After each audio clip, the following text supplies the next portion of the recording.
Në radhë parë nuk kemi një qëndrim për mosheqjen e imunitetit të një deputeti të kërkuar, nuk kemi një qëndrim. Për sa i përket raportit me, le të themi, me këto dy këto procese, por natyrisht dhe raportit me kronologjinë e ngjarjes, në parlament erdhi pezullimi. Pezullimi u kundërshtua në gjykatën kushtetuese dhe gjykata kushtetuese vendosi pezullimin e pezullimit. Pra, kërkesa e parë e ardhur nga organet e drejtësisë, jo për një arsye korruptive, por e ardhur për një çështje tjetër, jo korrupsion. U kërkua pezullimi. Pezullimi u rrëzua nga gjykata kushtetuese dhe kjo e bëri organet e drejtësisë që të cilin një mas tjetër, që është heqja e imunitetit. Pra, unë nuk hyj fare në diskutimin e heqjes së imunitetit, por ditë them që pezullimi për pezullimin tani ka rënë.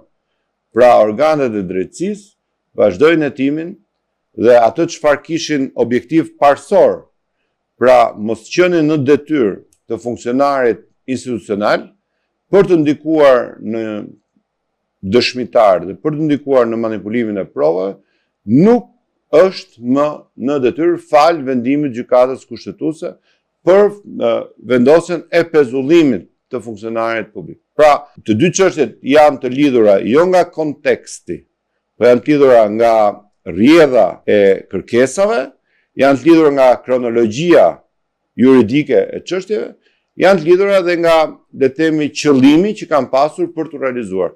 Por po ashtu do duhet thënë shumë fort që jemi brenda afatit kushtetues për shqyrtimin e kësaj kërkese, jemi në afatin kushtetues. Dhe tani pse opozita, apo nuk e di media, dhe këtë nuk e kemi një, le të themi, një kërkesë nga organet e drejtësisë për ngushtim të këtij afati 3 mujor, po njerëzit ose opozita, përveçues të opozitës kërkojnë këtë ngjarjen e ditës edhe mendojnë se fitoria do të vijë nëpërmjet organeve të drejtësisë, që është e pamundur të realizohet, kërkojnë që pse se bëni sot, po e bëjmë brenda afateve që ligji na ka krijuar.